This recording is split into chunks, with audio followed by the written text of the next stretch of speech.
noite. Eu quero estar falando na noite de hoje sobre anulando a esterilidade espiritual. Lucas capítulo 13, nós vamos ler do verso 6 ao verso 9.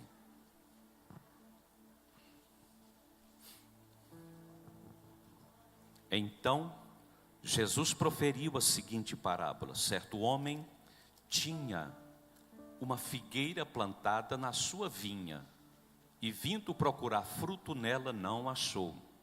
Pelo que disse ao viticultor: há 3 anos venho procurar fruto nesta figueira, e não acho. Podes cortá-la, para que está ela ainda ocupando inutilmente a terra? Ele, porém, respondeu: Senhor, deixa ainda este ano, até que eu escave ao redor dela, e lhe ponha estrume. Se vier a dar fruto, bem está, se não, mandarás cortá-la. Muito bem, amados, nesta parábola, nós podemos observar Jesus contando uma história, um fato relacionado a uma figueira. E a questão é que Jesus, através da mesma, está nos ensinando algo assim muito importante no que se refere à nossa posição como igreja, a nossa posição como filhos, como pessoas que foram chamadas para viver e trabalhar no seu reino. O reino de Deus está entre nós, como Jesus disse. E nós precisamos então entender também a nossa responsabilidade nesse reino.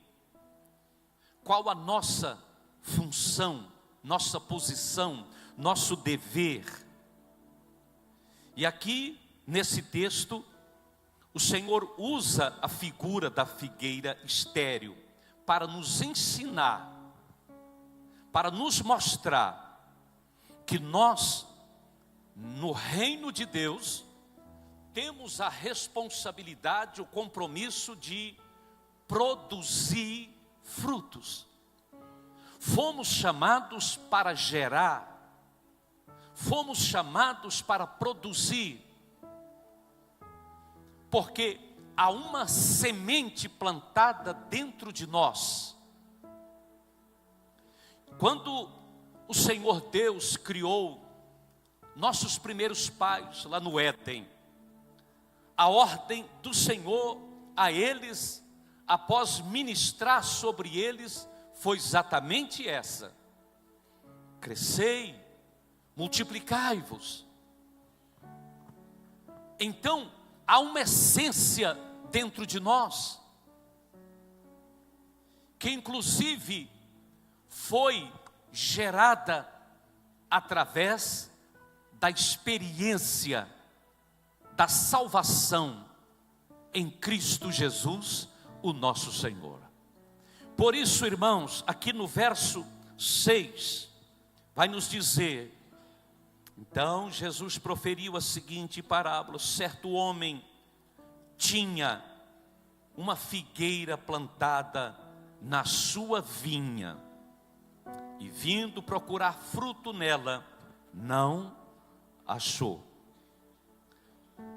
Aqui nós vemos algumas figuras importantes que representam exatamente aquilo que Jesus está ensinando para nós, como igreja. Primeiro, ele fala que um certo homem, ou seja, o proprietário da vinha. Então, quem é esse proprietário? Quem é o dono? Quem é esse certo homem? Senão o Senhor, o Deus Todo-Poderoso, que é o dono de todas as coisas.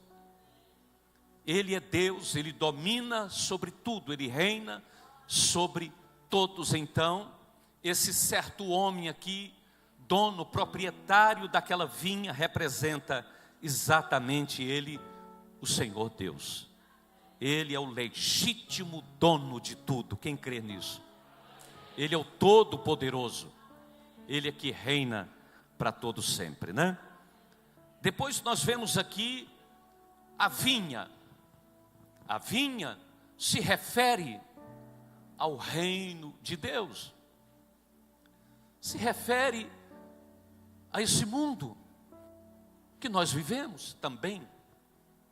É a vinha, é o local de ação, é o local de trabalho, né? É o local onde nós, como igreja, temos que, consequentemente, produzir frutos. E ele fala também aqui da figueira. A figueira, logicamente, foi plantada ali numa vinha. E essa figueira representa a mim e a você. Representa a todos nós. E a figueira foi plantada ali com um propósito, com um objetivo. Depois tem a figura aqui também do jardineiro ou do vinhateiro, que é ele, o Senhor Jesus, na pessoa do Espírito Santo, que também intercede por todos nós. Amém, amados? Então, a gente observa, irmãos, que o Senhor Jesus, Ele nos salvou, Ele nos redimiu e gerou em nós uma nova identidade. Gerou dentro de cada um uma nova essência de conquista, de realizar obras sobrenaturais, porque Deus, Ele faz exatamente o que cabe a Ele fazer, e nós precisamos fazer aquilo que cabe a cada um de nós. E aqui a gente vai observar que o Senhor, Ele observa nesse versículo, observa cada um de nós. Quando você planta uma semente, uma muda, uma árvore frutífera, a sua expectativa, bem como de qualquer pessoa, é que essa árvore venha produzir frutos. Você a plantou e você espera exatamente isso. E outro fator interessante que você observa aqui nesse versículo, conforme o Senhor, Ele declara, diz aqui que Ele veio procurar fruto nela, não achou e não encontrou. Significa, amados, que Deus observa cada um de nós. Deus observa nossa vida. Deus nos observa em relação àquilo que nós fazemos. O Senhor, Ele contempla nossas obras, nossas atitudes, e também percebe quando nós não praticamos, não realizamos, não fazemos exatamente aquilo que Ele quer. Ele vinha observar aquela planta, observar aquela árvore, aquela figueira. O Senhor procurava o quê? Frutos. O texto aqui diz que ele não encontrou, que ele não achou. A figueira, ela estava plantada, como diz aqui o texto, né? Em uma vinha. E era normal. os produtores na vinha, por exemplo, de plantar uma árvore frutífera, como a figueira, aproveitar o espaço. Naquela região era normal isso acontecer. E agora, essa vinha foi plantada exatamente ali naquele lugar, mas foi plantada pelo dono. Você sabe o que significa para mim, para você? Que o Senhor nos planta onde Ele quiser. Não era um local propício para a figueira, mas o dono plantou ali. Ele a plantou naquele local. E assim também é o Senhor. Você pode estar em um lugar, que no bairro onde você mora, na empresa onde você trabalha, em qualquer local. Deus espera que haja de sua parte determinação, esforço, para que você venha produzir ali naquele lugar. Você tem o dever de produzir onde você foi plantado, onde você estiver, onde o Senhor te colocou, mesmo num lugar meio estranho, mas se você está ali, a unção que está em você, a graça que está sobre a sua vida é maior, e você precisa sobrepor a tudo naquele lugar e revelar o que há em você, revelar exatamente o poder de Deus, a graça de Deus. Isso quer dizer que obras maravilhosas, obras extraordinárias, Deus espera que você venha realizar através da sua atitude, através de sua determinação em cumprir o propósito para o qual você foi chamado, que é produzir frutos. Louvado seja o nome de Jesus. Por isso eu quero dizer para você que isso é fundamental, você entender esse princípio da palavra de Deus, entender o propósito do Senhor na sua vida.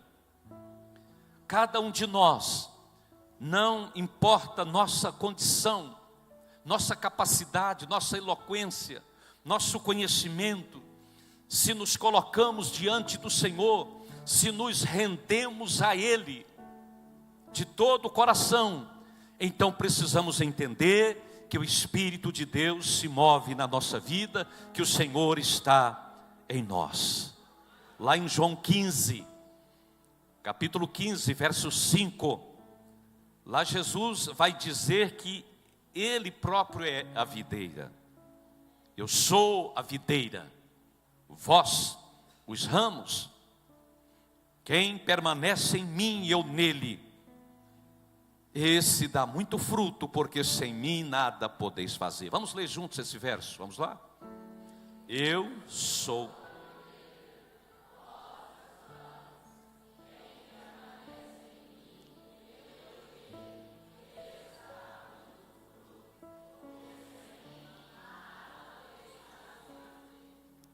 Glória a Deus. Amém, amados. Frutos, irmãos, são, na realidade, o resultado do trabalho, do mover, do agir do Espírito Santo na vida da pessoa. Só dessa forma ela vai conseguir gerar frutos. Somente através da ação direta do Espírito Santo é que ela vai conseguir produzir frutos, conforme nos diz aqui a palavra do Senhor. Quais os frutos que você tem produzido como homem? Quais os frutos que você tem produzido como uma mulher de Deus? Quais os frutos que você tem produzido como pai, como marido, como mãe, como esposa, como filhos, como crentes em Jesus? Quais os frutos você tem produzido lá no trabalho? Qual o testemunho que você tem dado? O que você tem revelado para as pessoas quando elas olham para você? Qual é a imagem que elas têm a seu respeito? O que você tem feito? O que você tem produzido no seu dia a dia? O que o Espírito Santo tem te impulsionado, tem gerado dentro de você, e você tem conseguido revelar e mostrar isso às pessoas? O quê? A verdade, irmãos, é que às vezes tem muitas pessoas que se convertem a Cristo Jesus, recebem o Espírito Santo, recebem a palavra em suas vidas, mas às vezes no trabalho, os colegas de trabalho, os colegas na escola nem sabem que ela serve ao Senhor, que é uma pessoa de Deus. Amados, a palavra de Deus precisa estar nos nossos lábios, na nossa boca. A palavra de Deus é fonte de poder. A palavra de Deus é fonte de transformação, é fonte de milagres. Igreja, profetize. Não tem como esconder, disse Jesus lá em Mateus 5. Não tem como esconder uma lâmpada acesa.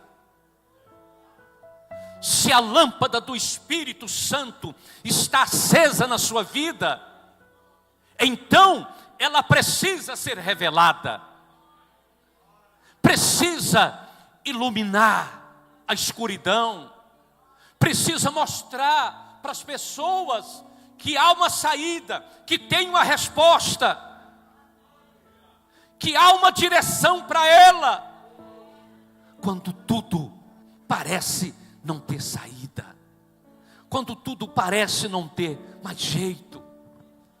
Você precisa se manifestar, você precisa revelar o que está dentro de você, o que está no seu coração.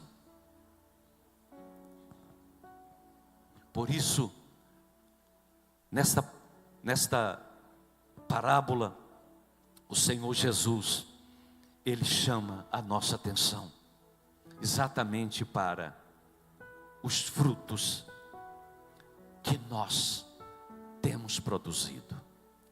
Na parte A aqui do verso seguinte, verso 7, você vai observar o seguinte: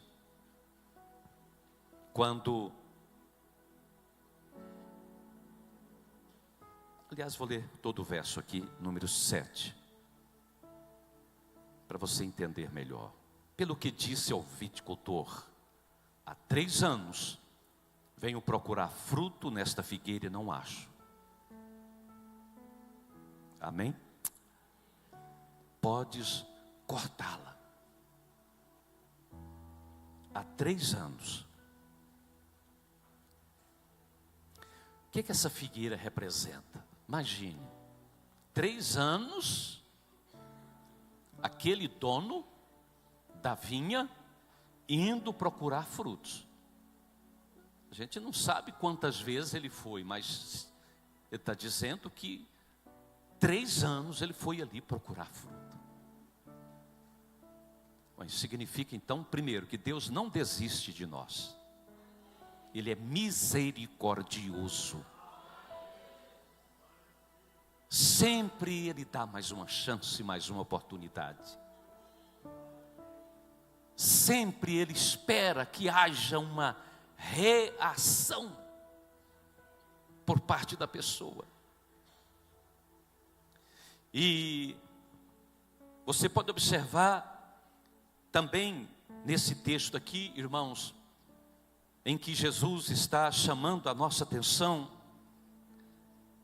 que essa figueira estéril representa, dentro de nossa realidade hoje, o quê? A mais, representa as pessoas que recebem o Evangelho, recebe a palavra, mas não a põe em prática, não obedece, não vive conforme nós ouvimos testemunho aqui hoje. Não vemos tais pessoas vivendo os princípios estabelecidos por Deus e pela sua palavra. Quem não pratica os princípios não prospera, não avança, não produz, se torna uma pessoa estéril. Mateus 7, 26, Jesus fala uma coisa interessante sobre esse assunto.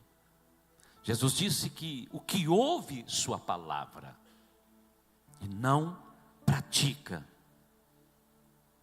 ele disse que é uma pessoa louca. Vamos ler esse verso aí, leiam vocês todos juntos, por favor.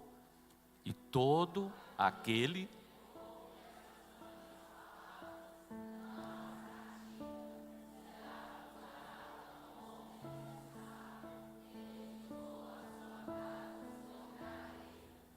Amém?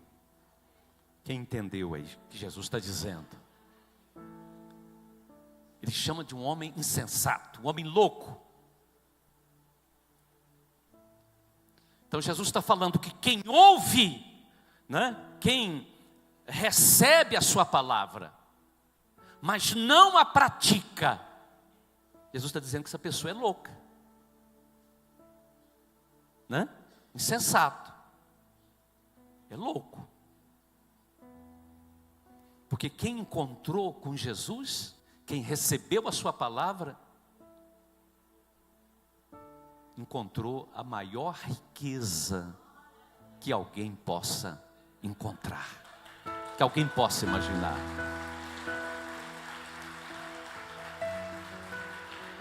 A maior riqueza não é um diamante de grande proporção, não é uma barra de ouro, não é uma pedra valiosa. A maior riqueza, Jesus falou, o que adianta o homem ganhar o mundo inteiro e ele perder a sua alma? O que adianta a ele? O que adianta? O mundo aqui é uma passagem que nós estamos. Aqui nós estamos construindo o nosso futuro. Aqui estamos determinando nosso estilo de vida na eternidade. Aqui nós estamos plantando, produzindo, exatamente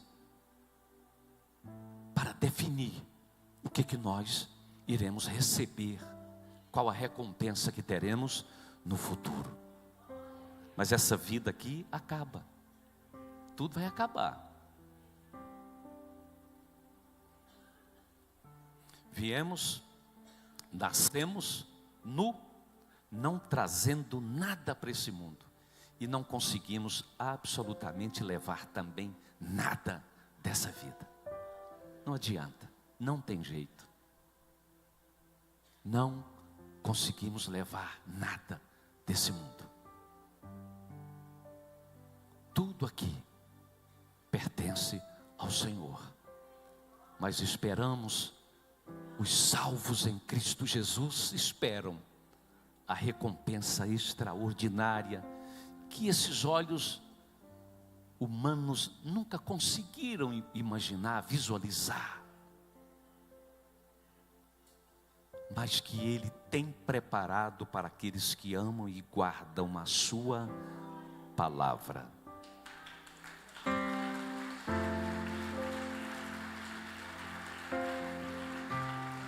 Então, voltando aqui a esse texto de Mateus 7, 26, Jesus então está dizendo que foi um homem construir sua casa.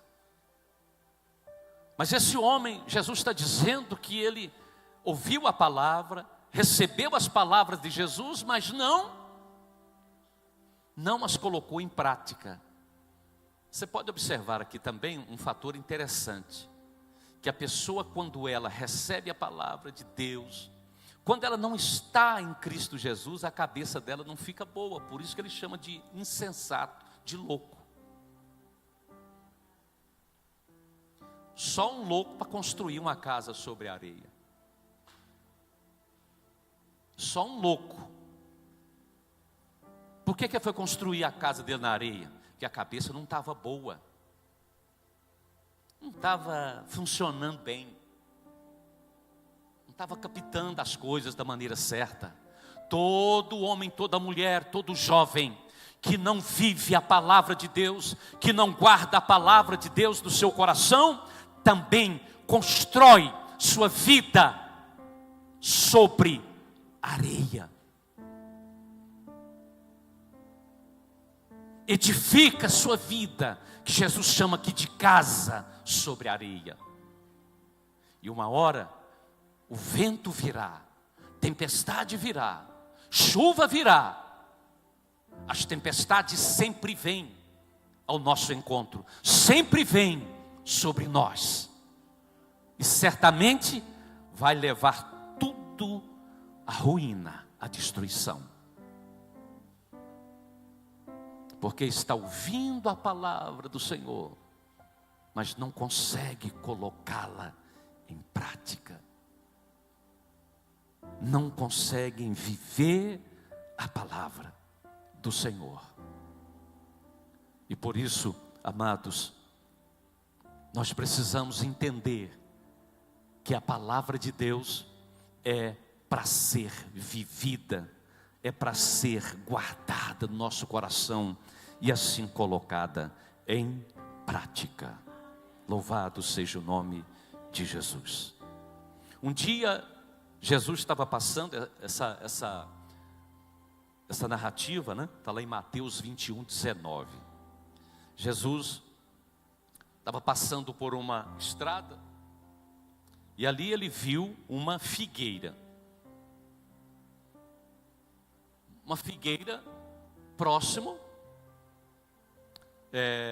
aquela estrada por onde ele estava passando com os discípulos.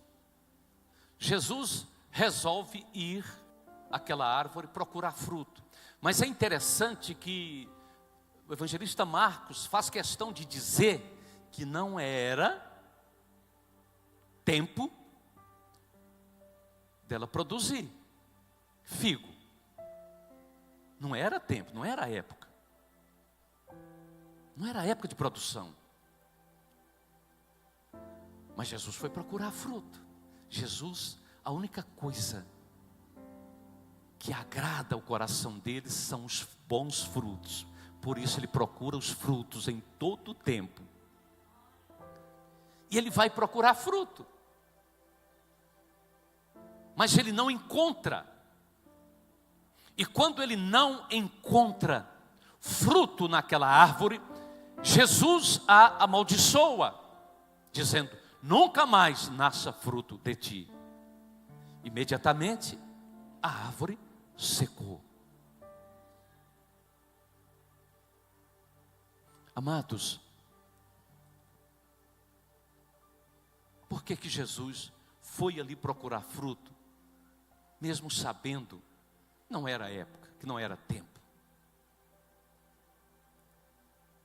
Jesus espera, porque essa palavra é profética.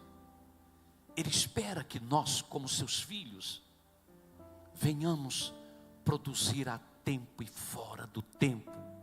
Ele estava dando essa lição para os discípulos, porque Lucas diz que os discípulos ouviram e viram o que ele disse, o que ele fez.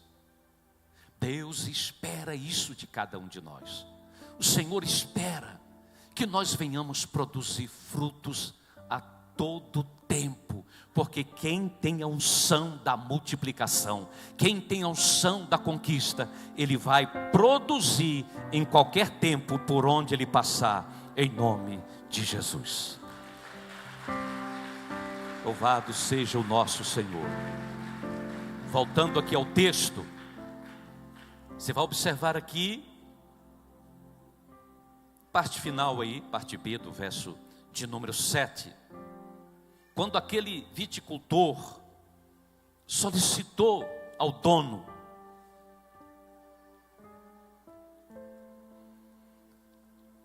exatamente mais um tempo, né? Ele fez ali, aqui no verso, final do verso 7, no verso 8, vou ler todo o texto. Ele falou assim: podes cortá-la para que está ainda ocupando inutilmente a terra. Ele, porém, respondeu: Senhor, deixa ainda esse ano, até que eu escave ao redor dela e lhe ponha estrume.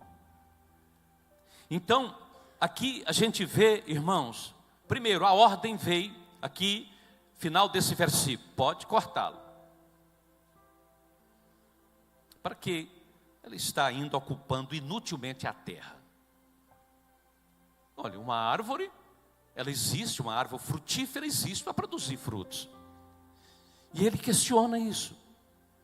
Por que ela está ainda ocupando a terra? Pode cortá-la. Pode tirá-la. A ordem é essa: produzir frutos. Se não produzir, vem o juízo. É o que Jesus está dizendo aqui. Se não produzir, vem o juízo. Corta, tira, morte.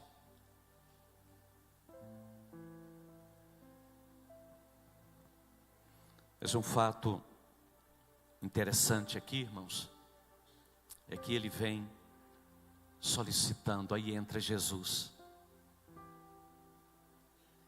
que é o nosso intercessor. Romanos capítulo 8, verso 34 vai nos dizer que ele é o nosso intercessor. Vamos ler esse versículo. Quem os condenará? É Cristo. Não, vamos começar de novo. Eu gostaria que todos pudessem ler. Se você está recebendo a palavra, né? Tem alguém que está recebendo essa palavra ou não? Então vamos lá, vamos juntos. Quem os condenará? É Cristo Jesus quem morreu, ou antes, quem ressuscitou, o qual está à direita de Deus, e também louvado seja o nome de Jesus. Então é Ele, Jesus, que está à direita de Deus, sentado à direita dele, intercedendo por nós. E aí Jesus entra na jogada. Pai, espera mais um pouco, dê mais um tempo, dê mais um ano, dê mais um ano para ele, para ver se ele vai, né, mudar. Foi esse pedido que o viticultor fez ao dono. Deixa eu cavar em volta dela, colocar estrume, colocar adubo. Mas olha o que ele, a palavra final aí, que ele disse. Verso 9: se vier a dar fruto, bem está, se não, mandarás cortá-la. Mas a ordem é produzir fruto. Se produzir fruto, bem. Se não, o Senhor pode mandar cortar. Deus não aceita pessoas improdutivas na sua obra, no seu reino, aqui na face da terra. Ele é o dono da vinha, Ele é o Todo-Poderoso, Ele é o Senhor, e Ele não admite que homens, mulheres, jovens, pessoas que foram capacitadas, pessoas que receberam a sua palavra, que receberam a sua unção, fique, como ele próprio disse, ocupando inutilmente a terra, o lugar. Fala para uma pessoa assim: essa palavra é para mim e para você, irmão. Essa palavra é para todos nós.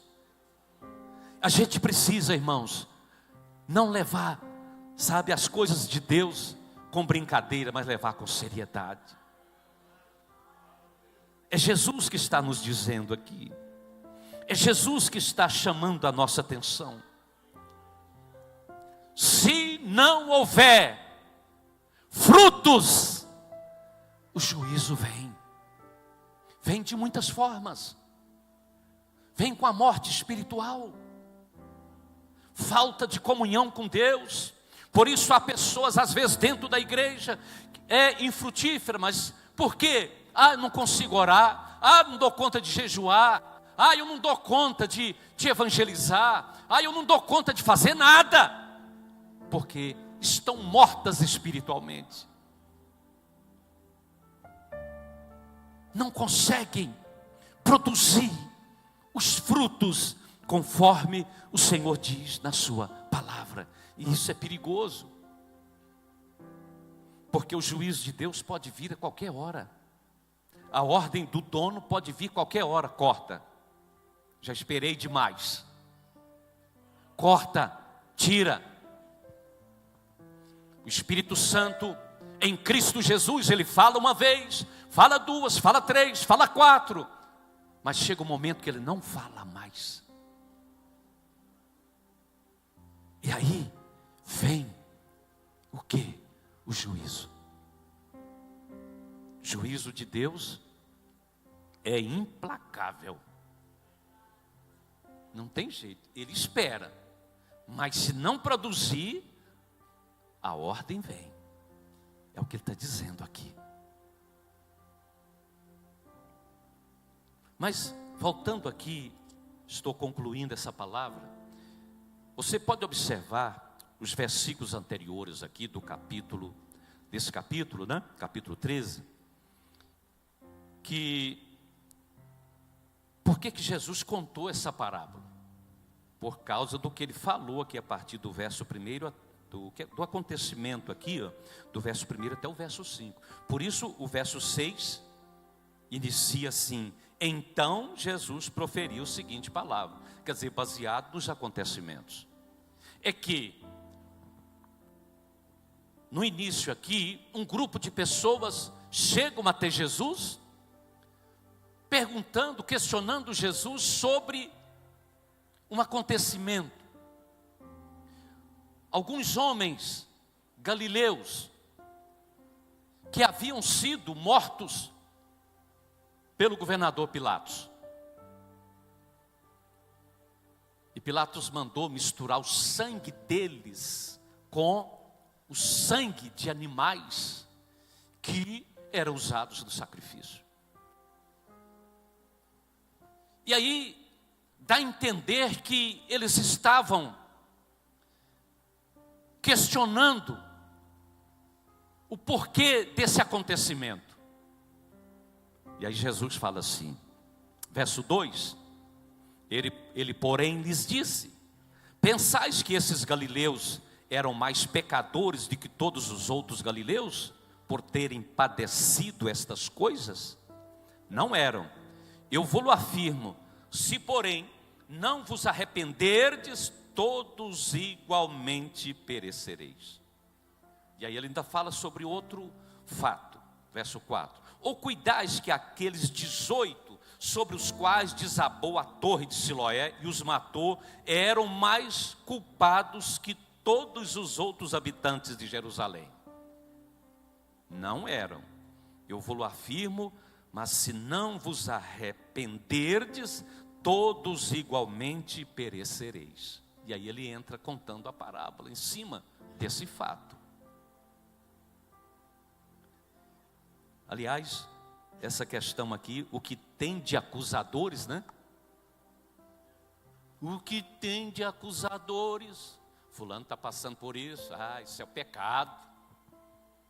Deve ter cometido muito pecado. Aconteceu isso com a pessoa, é porque ela é pecadora. Cuidado com isso. Cuidado com esse negócio. Que essas coisas só o Senhor conhece, só o Senhor sabe. Certas coisas que nós passamos, que nós enfrentamos na nossa vida. aqueles 3 amigos de Jó quiseram culpá-lo. E eles tentavam e pressionavam Jó, dizendo que havia uma culpa, uma consequência, ou para a consequência, né, daquilo que ele estava vivendo. Imagino que estavam perguntando para Jó: Jó, você deve ter cometido adultério, no mínimo. Você deve ter praticado roubo. Você deve ter cometido uma coisa aí muito grave diante de Deus, um pecado grave. E aí foi necessário, lá no final do livro, a gente vê que Deus vem,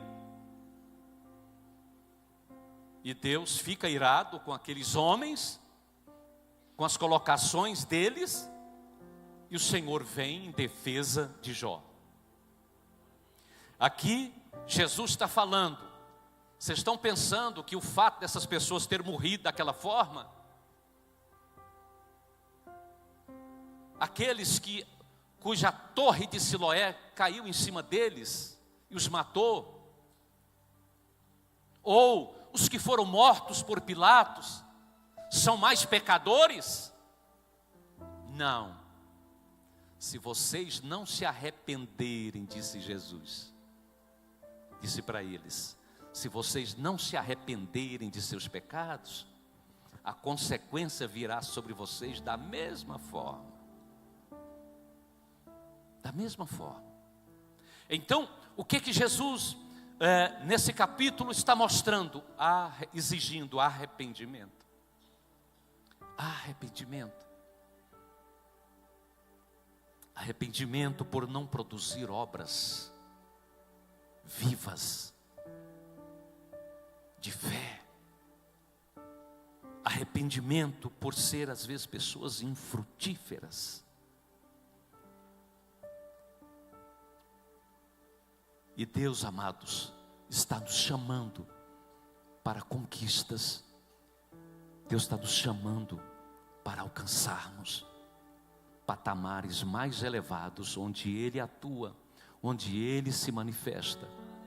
Ele é o Senhor, o Todo-Poderoso, e Ele nos chama a vivermos pela fé na Sua palavra. Amém? Encerrando aqui, deixa eu falar com os irmãos. Nós temos um alvo que nós estabelecemos.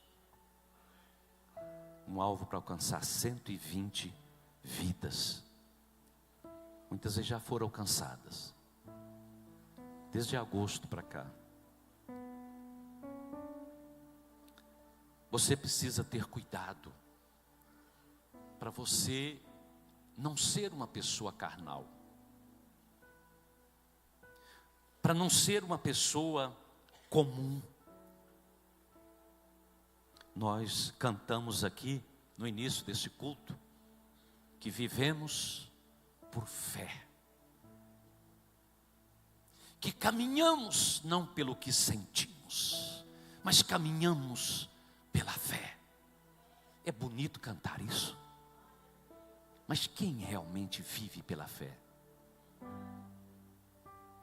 Se você permitir que sua mente ou o próprio inimigo venha te bombardear, dizer, mas 120 é um alvo muito difícil. Significa que você está sendo um aliado do outro. Do acusador, de Satanás. Porque fazer alvo que nós podemos alcançar 20, 30, não, isso não precisava nem de jejum, de oração, não, porque isso é uma consequência natural.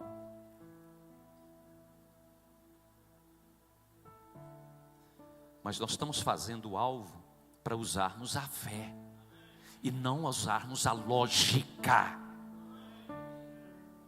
E a igreja, ela precisa entender que ela que nesse mundo caminha é pela fé. É na dependência de Deus. Alvo sem esforço, alvo sem sacrifício, alvo sem trabalho, alvo sem a dependência de Deus, não funciona, não agrada a Ele. Não agrada ao Senhor. 120 para uma igreja desse tamanho é muito pouco ainda. Ainda é muito pouco. Deus espera que cada discípulo nesta igreja, discípulo de Cristo Jesus, tenha uma mente renovada, não para se opor, não para criticar, porque os que fazem tal coisa não estão servindo ao Senhor, não estão aliados com o Espírito Santo e com a vontade dEle. Mas Deus espera exatamente uma posição firme em dizer: eu sirvo o Senhor Jesus, eu sou árvore frutífera e não uma figueira estéril. Eu sou uma figueira que produz, porque o Senhor está em mim, o Espírito de Deus está dentro de mim, e eu posso levar uma vida a Jesus, sim. Eu posso levar 2, levar 3, se você determinar, se você largar, deixar de lado os sentimentos da carne, da alma, e decidir, sim, a caminhar e a viver pela fé. É a fé, a razão da nossa vida em Cristo Jesus.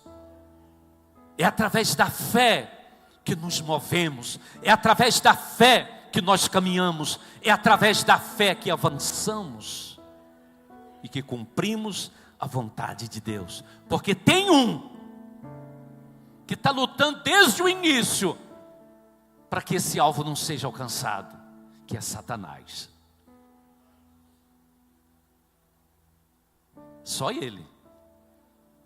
Por isso ele coloca dúvida no coração de alguns, fracos. Mas hoje o Espírito Santo está te chamando para assumir sua posição de uma pessoa que foi lavada, remida, regenerada pelo Espírito Santo, e assumir a sua condição de uma figueira produtiva, uma figueira que produz muitos frutos e não uma figueira estéril. Chega de esterilidade, cancele toda esterilidade na sua vida, diga não à vontade da carne, diga não a Satanás, e se levante e declare: em nome de Jesus, o Espírito do Senhor está em mim, e se Ele está em mim, eu posso produzir frutos para a honra e para a glória dEle. Chega de mentira, chega de falsidade, chega de engano, chega de caminhar. De caminhar por um patamar, se dizendo cristão. Mas ele está procurando, cadê os frutos? Cadê os frutos? E são muitos frutos que nós podemos e devemos produzir para o reino de Cristo Jesus. Fica de